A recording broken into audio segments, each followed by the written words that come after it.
और अब बारी है मार्केट अपडेट की। आज मामूली गिरावट के साथ खुला है शेयर बाजार। अमेरिका में ब्याज दर बढ़ने की संभावना। भारत का जीएसटी कलेक्शन 5% बढ़ने की उम्मीद।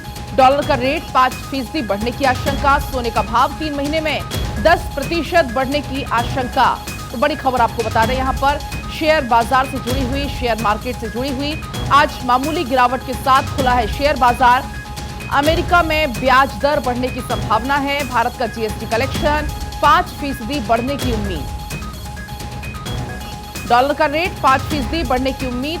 साथ ही सोने का भाव 3 महीने में 10% बढ़ने की आशंका।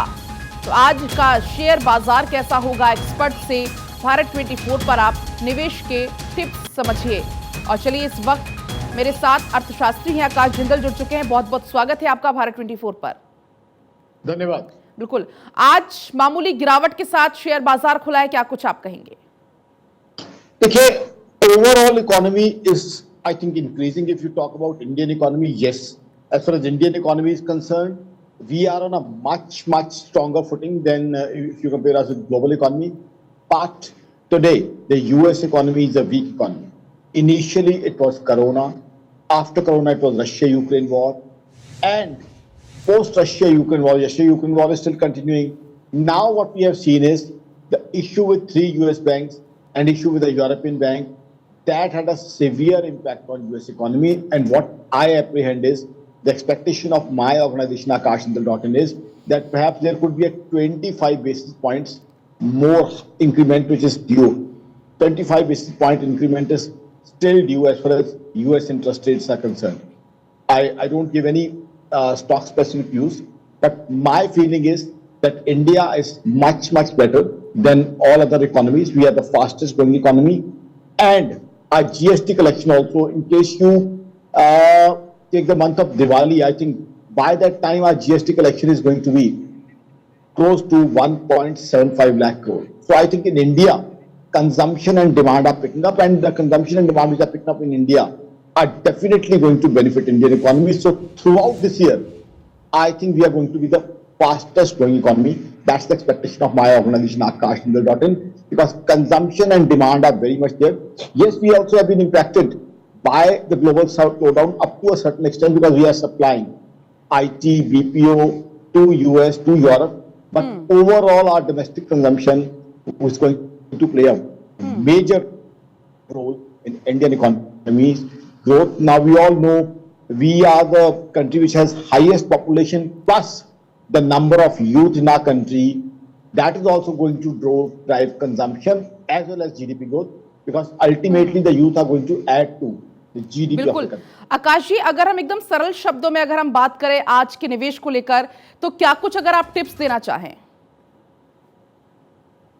देखिए, मैं स्पेसिफिक शेयर्स की टिप्स तो देता नहीं हूं। ओवरऑल मेरा ये मानना है कि हिंदुस्तान की इकोनॉमी में दम है, हिंदुस्तान की इकोनॉमी ग्रो करेगी, और हिंदुस्तान की इकोनॉमी में इस समय डाइवर्सिफाइड पोर्टफोलियोज जो हैं वो रखे जाए। एसेट क्लासेस की डाइवर्सिफिकेशन की बात कर रहा हूं मैं, जैसे कि रियल एस्टेट के अंदर काफी अच्छी जो है मुझे उम्मीद लग रही है ग्रोथ होने की। रियल एस्टेट के अंदर है 15 से 20% की ग्रोथ जो है मैं दिल्ली एनसीआर बेल्ट में उम्मीद कर रहा हूँ। सिमिलरली चंडीगढ़ ट्राई सिटी में उम्मीद कर रहा हूँ, मुंबई एमएमआर में भी उम्मीद कर रहा हूँ। साथ ही साथ गोल्ड के अंदर भी अप्रिसिएशन आ सकती है, क्योंकि कहीं ना कहीं रशिया यूक्रेन वॉर अगर इंटेंस होती है तो गोल्ड के ऊपर वो पॉजिटिविटी बढ़ा सकती है।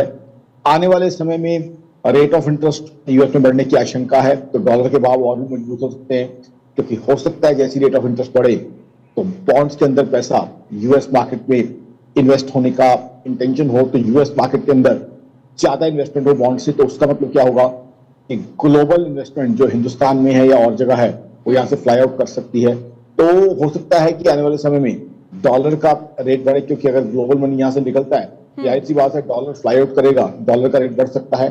तो आई थिंक हिंदुस्तान को कई परिस्थितियों के लिए तैयार रहना होगा।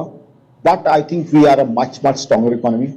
अब तो 2040 तक तो ये संभावनाएं बन रही हैं कि हिंदुस्तान वर्ल्ड की बिगेस्ट इकोनॉमी बन सकता है। 2035 तक तो 10 ट्रिलियन US डॉलर इकोनॉमी बनने की संभावना हमारे सामने साफ दिखाई दे रही है।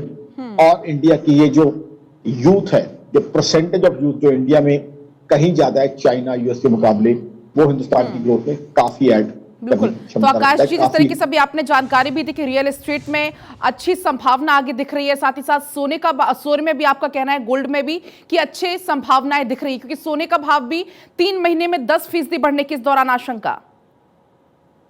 जी, देखिए गोल्ड प्राइसेस के अंदर मुझे तेजी की उम्मीद इस वजह से है क्योंकि देखिए रशिया यूक्रेन वॉर किसी भी तरीके से डीएस्केलेट होती हुई नहीं दिख रही।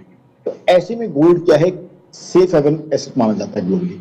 तो ऐसे में गोल्ड के अंदर अच्छी इन्वेस्टमेंट्स आने की संभावना, अच्छी जी। इन्वेस्टमेंट्स आने की उम्मीद है। बिकॉज क्या है, यूएस के बैंक्स का इश्यू हमने देखा, यूरोप में भी कुछ हद तक इश्यू देखे, इंग्लैंड में ग्रोथ हो सकता है बिल्कुल ही फ्लैट हो जाए क्योंकि इंग्लैंड में शायद जीडीपी ग्रोथ नील के आसपास पहुंच जाए। जर्मनी भी जो है स्लो डाउन का शिकार है। तो ऐसे में हो सकता है कि गोल्ड के अंदर अच्छी अप्रिसिएशन आने जी। की संभावना है। तो आई थिंक गोल्ड को शॉर्ट टर्म और लॉन्ग टर्म के लिए लिया जा सकता है। जी, बहुत बहुत शुक्रिया आकाश जी, आपका तमाम जानकारी साझा करने के लिए।